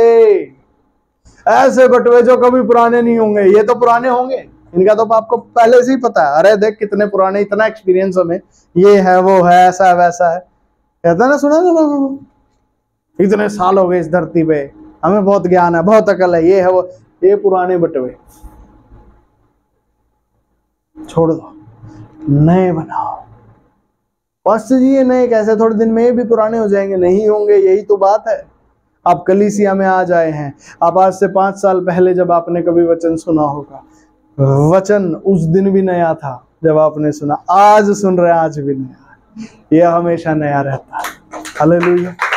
ये नए बटुए हैं, ये हमेशा नए रहेंगे। ये बाइबल 2000 साल पहले लिखी गई थी, और ये वचन जो आज आप सुन रहे हैं नया है, ये ताजा है। हालेलुया। ये कहीं से कॉपी नहीं है, कहीं नहीं मिलेगा आपको। हालेलुया। समझ पा रहे हैं? ये ज्ञान कहीं नहीं मिलेगा। ये नए बटुए हैं, अपने लिए ऐसे बटुए बना लो। ध्यान दें, जो पुराने नहीं होते। आगे पढ़ें। अर्थात स्वर्ग पर ऐसा धन इकट्ठा करो जो घटता नहीं और जिसके निकट चोर नहीं जाता। अब ध्यान दीजिए, अपने लिए स्वर्ग में ऐसा धन इकट्ठा करो। स्वर्ग में अपने लिए ऐसा धन इकट्ठा करो। मेरे एक जानने वाले हैं और वो विदेश गए। अब वहां पे वो क्या करते, वो जो कमाते, मान लीजिए उन्होंने 20,000 रुपए कमाए, ठीक है, वहां तो डॉलर होता है, तो उन्होंने मान लिया 20,000 कमाए। 20,000 में से वो क्या करेंगे, 5,000 में अपना सारा खर्चा निकाल लेंगे, 15,000 बचा के यहाँ घर भेजते हैं इंडिया, ठीक है। अब वो जो उन्होंने 15 यहाँ पर भेजे, वो यहाँ के हिसाब से 1-1.5-2 लाख रुपए है, ठीक है, वो यहाँ भेजते हैं। तो ऐसे कर करके उन्होंने यहाँ पे 1 करोड़ रुपए इकट्ठा कर लिया। अब वो वापिस आ गए। अब आए तो यहाँ बड़े आनंद से रह रहे। यहाँ तो मैं मेहनत मजदूरी करते थे, वहां जाके भी मेहनत मजदूरी करी, पर अब यहाँ आके अमीरों वाली जीवन जी। आपके लिए भी ऐसा ही है। आप यहाँ पर वो धन इकट्ठा करेंगे जो आपको स्वर्ग में आपके पास होगा। फिर जब यहाँ से स्वर्ग जाएंगे तो वहां पे जाके चैन से रहेंगे। कुछ समझ आ रहा है? ये कुछ ऐसा है मेरे बेटे। हालेलुया। पास्टर जी सच में? जी हाँ, सच में ऐसा है। बाइबल में लिखा, तुम स्वर्ग में खोलोगे, पृथ्वी पर खुलेगा, यहाँ बांधोगे, वहां बंधेगा। समझ आ रहा है? जो आप यहाँ इकट्ठा कर रहे हैं वो वहां इकट्ठा हो। हालेलुया। बड़े ध्यान से समझिए इस बात को। आप यहाँ इकट्ठा कर रहे हैं, आप ऐसे ही है जैसे आप अपने देश में नहीं, आप प्रदेश में हैं, प्रदेश में जाके काम कर रहे हैं। कुछ इकट्ठा कहाँ कर रहे हैं? अपने देश में। क्योंकि वो जिसने बाहर जाके 20,000 कमाए, उसके लिए तो वो 20,000 वहां के हिसाब से तो 20 ही है, कोई वैल्यू नहीं है उनकी ज्यादा। पर जब वो यहाँ आएगा, यहाँ उनकी वैल्यू लाखों में है, ठीक है। वैसा ही है जब आप यहाँ पे परमेश्वर का धन इकट्ठा कर रहे हैं, खोल रहे हैं, प्रकाशनों को ले रहे हैं, प्रभु से ज्ञान प्राप्त कर रहे हैं। ये यहाँ पे तो कम वैल्यू दिख रही है, वहां बहुत ज्यादा वैल्यू है इसकी। आमीन। और यीशु मसीह की आज्ञा है, स्वर्ग पर ऐसा धन इकट्ठा करो जो घटता नहीं। अब ध्यान दीजिएगा, जो उनसी बात मैंने चोर वाली आपको बोली थी, क्या कहा? जिसके निकट चोर नहीं जाता। अब चोर आता ही नहीं, यहाँ पे चोर है ही नहीं, यहाँ पे इस व्यवस्था में चोर है ही नहीं, उसका काम ही नहीं है, लेना देना ही नहीं है। चोर तो बाहर खड़े हो गए ना, यहाँ पे आपके कान में फुसर फुसर करेगा, अरे देखिए देखिए देखिए देखिए देख। यही ठीक, यही चाहिए। आमीन आमीन। क्या चाहिए? सुख। समझ पा रहे हैं कि नहीं समझ पा रहे? हालेलुया। ध्यान दे, जिसके निकट चोर नहीं जाता और कीड़ा नहीं बिगाड़ता। अब इसको कोई बिगाड़ नहीं सकता कि कोई खा जाएगा आपकी चीजों को आके, कोई नहीं बिगाड़ सकता। बिगाड़ के देख लो, कोई नहीं बिगाड़ सकता। यीशु मसीह ने यहाँ पर यही किया। यीशु मसीह आए, वो हमारे लिए एक रोल मॉडल ठहरे हर चीज में। हम बस अगले 5 से 7 मिनट में पूरा कर देंगे। यीशु मसीह हमारे लिए एक रोल मॉडल ठहरे, उन्होंने यहाँ पर यही किया। आपने किसी ने सुना यीशु मसीह यहाँ पे आए थे, एक बड़ी इंटरनेशनल कंपनी में नौकरी करी, उन्होंने इतना सारा पैसा इकट्ठा कर लिया।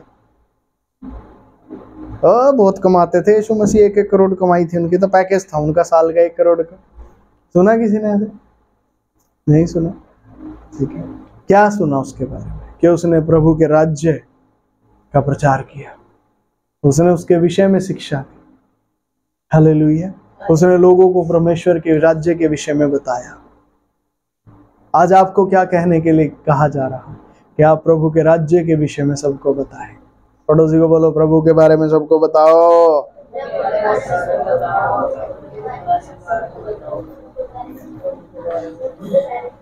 आमीन।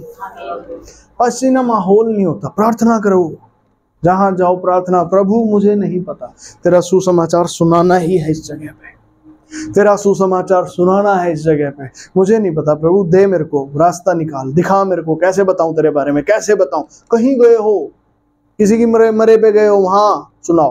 किसी के शादी ब्याह में गए हो, वहां सुनाओ। किसी के बर्थडे पे गए हो, वहां तो माहौल है ही नहीं। सब लोग आए हैं, खाएं पिएंगे चले जाएंगे, फालतू की बातें करेंगे, वहां तो माहौल है ही नहीं सुसमाचार सुनाने का।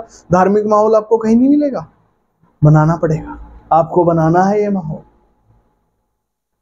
जब यूहन्ना बपतिस्मा देने वाला आया, कोई धार्मिक माहौल नहीं था वहां पे, सब लोग डरे हुए थे सारे इजरायली। क्यों? रोम का साम्राज्य था, रोम उन पर अत्याचार कर रहा था। एक व्यक्ति आ खड़ा हुआ, चिल्ला चिल्ला के कहता सबको, प्रभु का मार्ग सीधा करो, उसकी सड़कें सुधारो, मन फिराओ और बपतिस्मा लो, क्योंकि उसका राज्य आने वाला है।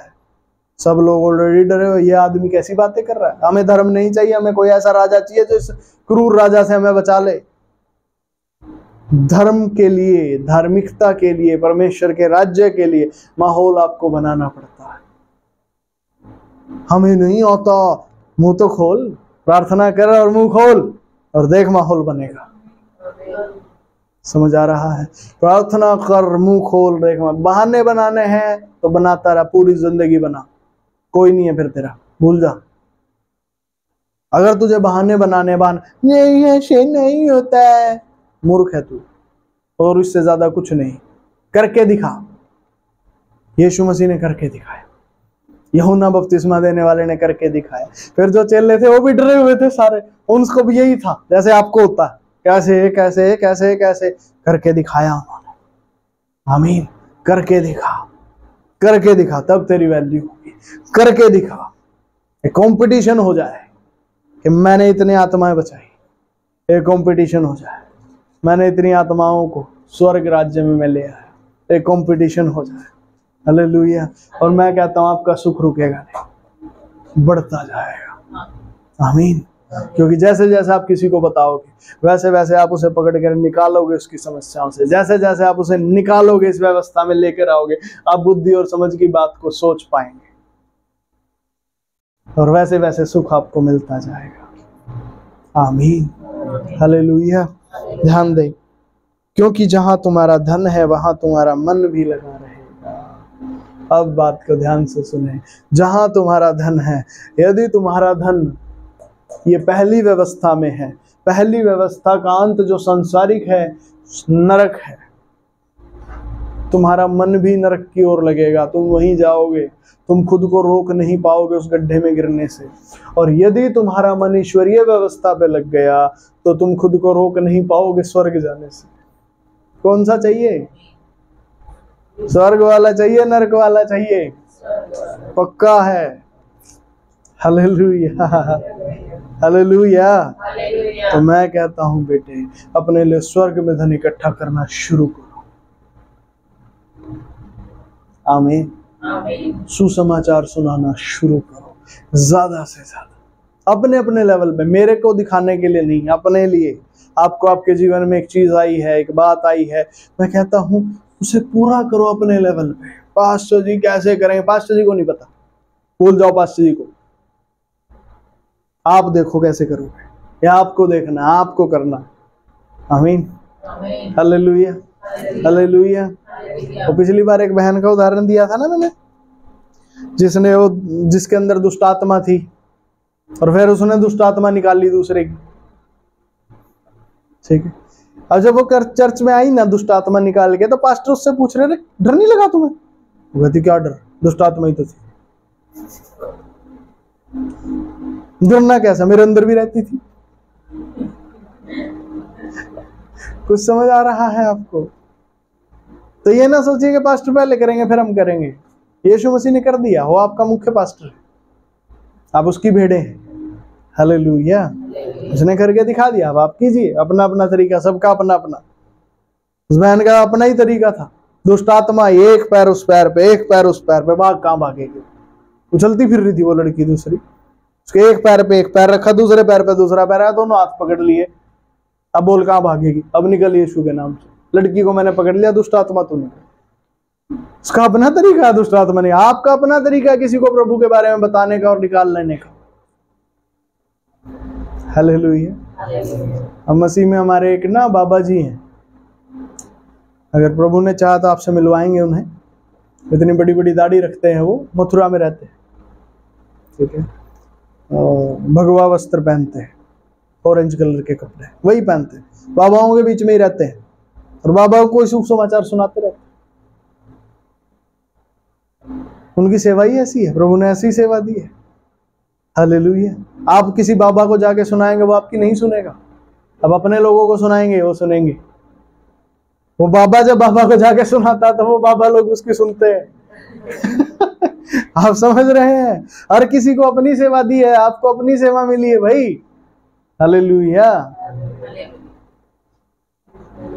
आमीन। सुनाइए अपने लोगों को जाके। समझ आ रहा है कि नहीं? हालेलुया।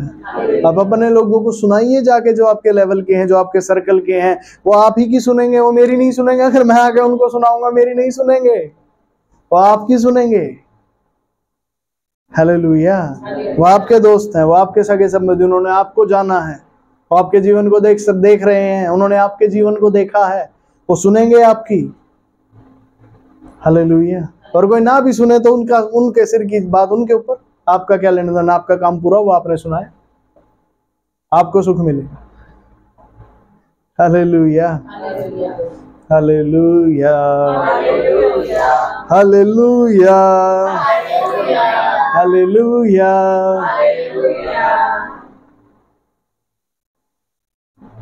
कोई सवाल आज के वचन में किसी का? जी। मैंने एक बाहर क्रिश्चियनिटी में एक इसी तरीके की पहले व्यवस्था को देखा है कि क्या होता है कि जब कोई व्यक्ति प्रभु में आता है तो प्रभु में आने के बाद भी वो अपना जीवन तो अपने हिसाब से जीता, पर जब कोई समस्या आ जाती है तो तुरंत फिर प्रार्थना करवाने के लिए आता है, या प्रार्थना करता है, या वचन पढ़ेगा, या ये करेगा। और फिर जब चीजें ठीक हो जाती है फिर दोबारा से वैसे ही जीवन जीने लग जाता है। फिर कोई समस्या आती है फिर प्रभु के पास। तो क्या ये वही व्यवस्था है जिसके बारे में आपने ऊपर पहली वाली व्यवस्था को वर्णन? इस व्यवस्था में हर कोई होता ही है, पर इसमें आना पड़ता है। इसमें हर कोई होता ही है, इसमें आना पड़ता है। इसमें तो बहुत कम लोग हैं, थोड़े हैं वे जो जीवन के मार्ग को पाते हैं। ये वो व्यवस्था है, ईश्वरीय व्यवस्था है। ये थोड़े हैं जो इसको पाते हैं। आप 100 लोगों को सुसमाचार सुनाएंगे, 10 ही आएंगे। यीशु मसीह ने 10 कोड़ी थे, वो 10 कोड़ियों को चंगा किया, एक ही आया था धन्यवाद करने। कुछ समझ रहे हैं? चंगे तो 10 के 10 हुए थे। समझ रहे हैं? आप 100 को सुसमाचार सुनाएंगे, 10 ही आएंगे। 10 को सुनाएंगे, ये हो सकते है एक ही आए, कोई बात नहीं, एक आएगा, वो भी बड़ा सुख देगा। आमीन। समझ पा रहे हैं? तो इसकी चिंता ना करें कि कौन मानता है, कितने मानते कितने नहीं। आप सुनाते जाओ, आपने नहीं रुकना। हालेलुया। एक हफ्ते में आपके पास कम से कम 100 लोगों को सुसमाचार सुनाओ तो मजा आएगा। सुना सकते हैं? बताइए कितनों को सुना देंगे? बताइए पूजा शिष्य कितनों तक को सुना देंगे? आपकी तब चलेगी अगर आप सुनाएंगे तो। मान लो एक बस का ड्राइवर है, वो कहता है जी मेरी बस चले तो मैं तो चला दूं। बस तब चलेगी जब तू बैठ के चलाएगा, ऐसे नहीं चलेगी बस। ऐसे तो खड़ा रहे मेरी बस चलेगी तो मैं चलाऊं, तू चला, बैठ सीट पे बैठ, लगा गियर, कर गाड़ी स्टार्ट, आएंगी सवारी अपने आप। ना अभी आए तू तो अपने सफर पे चल। समझ आया कि नहीं आया? ठीक है जी, कितनों को सुना देंगे? अपना अपना देखिए, बताइए। 2, 5, 10, 15 जितने भी बताइए। रानी जी कितने? 10 ठीक है। एक हफ्ते के 10 से शुरू कर लेते हैं, ठीक है। जब मजा आएगा तो और ज्यादा हो जाएगा, अपने आप बढ़। पक्का बताएंगे उन्हें यीशु के बारे में? मैं कहता हूं बताइए। आप परमेश्वर की प्रजा है, वो उनसे प्यार करता है, वो उन्हें नहीं डूबने देना चाहता मेरे बेटे। और आप जाएंगे, आप यीशु के बारे में बताएंगे, वो बच जाएंगे। हालेलुया। प्रभु यीशु आपके साथ जाएगा, वो काम करेगा वहां पे। आपने तो बताना है, प्रभु को कहना प्रभु काम तू कर। मैं बता रहा हूँ प्रभु काम आप करें, पवित्र आत्मा आप काम करें। मैं तो बता रहा हूँ काम आप करें पवित्र आत्मा। हालेलुया। जैसे कभी आपको बताया गया, काम तो प्रभु नहीं किया। मैं कौन सा आपके जीवन में चीजें ठीक करने के लिए आया था? यीशु ने ही की ना। वैसे उनके जीवन में भी यीशु ही करेगा। आपने थोड़ी जाना किसी के जीवन में चीजें ठीक करने। समझ आ रहा है? आपको बताना है, यीशु काम करेगा। पड़ोसी को बोला आपको बताना है, आपको बताना है, आपको बताना है। यीशु काम करेगा।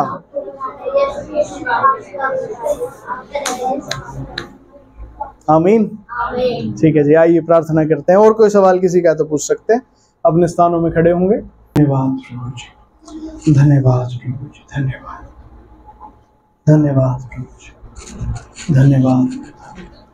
सारे वचन के लिए आपका धन्यवाद, सब बातों के लिए जो आज आपने हमसे की उसके लिए धन्यवाद। आपने जो हमें रास्ता दिखाया है हमारे जीवन के लिए प्रभु, उसके लिए धन्यवाद। हम अंधकार में इस रास्ते को ही ढूंढ रहे थे प्रभु, इतने समय से हम परेशान हैं प्रभु, और आज आपने हमें मार्ग बताया है कि ये तेरे लिए सुख का मार्ग है। आपका धन्यवाद। हम तो अपनी समस्याओं में ही घिरे थे प्रभु, और आपने हमें अपना रास्ता दिखाया। आपका धन्यवाद। आपका वचन हमारे मार्ग के लिए दीपक है प्रभु, उजियाला है वो हमारे। धन्यवाद। हम क्षमा चाहते हैं प्रभु, जो पिछले दिनों आपको प्रभु हमने मालिक नहीं नौकर समझा प्रभु, और आपसे आशा की कि आप हमारी सारी इच्छाओं को पूरा करने वाले कोई जिन है प्रभु, कोई अलादीन के चिराग हैं प्रभु। हम क्षमा चाहते हैं। आप हमारे पिता हैं, हम पर दया करें। मेरे साथ एक अंगीकार करें। हे प्रभु यीशु मसीह, हे प्रभु यीशु मसीह। और इस अंगीकार के दौरान आप क्षमा मांगिएगा प्रभु से, कि जो आपने अपने मर्जी से परमेश्वर को चलाने की कोशिश की, अपनी मर्जी से नहीं, उसकी मर्जी से चलने के लिए अब तैयार हो जाए बेटे। हे प्रभु यीशु मसीह, हे प्रभु यीशु मसीह। मुझे क्षमा करें, मुझे क्षमा करें, जो मैं अपनी मर्जी से जो मैं अपनी मर्जी से आपको चलाना चाहता था। आपको चलाना चाहता हूं। मुझे क्षमा करें, मुझे क्षमा करें। और अब मैं अपने आप को देता हूँ आपको देता हूं कि आपकी मर्जी से चलूं। आपकी दया मुझ पर हो, मुझे क्षमा करें, क्षमा करें प्रभु। और अब मैं थक चुका हूँ, आपके मार्ग पर चलूंगा। मुझे वो लोग दिए जाए, मुझे वो जगह दिखाई जाए जहाँ आपके वचन रूपी बीज को बोना है प्रभु, जहाँ आपके सुसमाचार को सुनाना है। मैं सुनाऊंगा प्रभु, मैं सुनाऊंगा प्रभु। आप मेरे संग संग काम कीजिए, आप उन लोगों से मिलिए, आप अपना पवित्र आत्मा वहां उतारिए प्रभु। वो उनके हृदय को खोले, वो उनके हृदय को तैयार करे, और वो एक ही झुंड और एक ही चरवाहा हो जाए। वो आपकी आवाज को सुने, आपकी आवाज मुझे दे दे प्रभु। मेरे अंदर से आप बात कीजिए प्रभु, ताकि आपकी भेड़ें आपका शब्द सुने। सभी लोग बोले, आपका शब्द सुने, तब एक ही झुंड और एक ही चरवाहा हो जाए। यीशु मसीह के नाम से, और मुझे सुख मिले। मैं स्वर्ग में धन इकट्ठा करूं और आपकी दृष्टि में धनवान हो जाऊं। यीशु मसीह के नाम से आमीन। मैं प्रार्थना करता हूँ सबके लिए। प्यारे प्रभु जी, आपका धन्यवाद। आपकी भी जो इच्छाएं हैं, मनोकामनाएं प्रभु के सामने रखी, उससे मांगी, वो देगा। प्रभु जी, आपका धन्यवाद करता हूँ आज के दिन के लिए, इस समय के लिए। आपसे विनती और प्रार्थना करता हूँ हर एक भाई और बहन के लिए जो आज यहाँ मौजूद है। आपके लहू से आप धो दीजिए प्रभु जी, सारे पाप और सारे श्राप उनके धुल जाए। सारे के सारे शैतानी काम जो अब तक उनके जीवन में चलते आ रहे हैं, समस्या और समाधान की व्यवस्था के अंतर्गत, यीशु मसीह के नाम से, यीशु मसीह के लहू से वो नाश हो जाए। I break all the bonds। मानता हूँ सारी शैतानी ताकतों को, तुम्हारे सारे काम जल जाए, गढ़ भस्म हो जाए। फेंकता हूँ धाकुड़ में, गेट आउट राइट नाउ। सारे के सारी बुरी चीजें क्रूज पर चले जाओ। सारा शैतानी स्वभाव, सारी पाप की चीजें क्रूज पर चले जाओ। सारा मृत्यु का सामान क्रूज पर चले जाओ। तो प्रभु जी, आपका नया जीवन दे दीजिए। कलीसिया में आपके आत्मा को उंडेल दे। हर एक भाई और बहन आपके आत्मा का अभिषेक आज पाए, आत्मा का अभिषेक पाए प्रभु जी।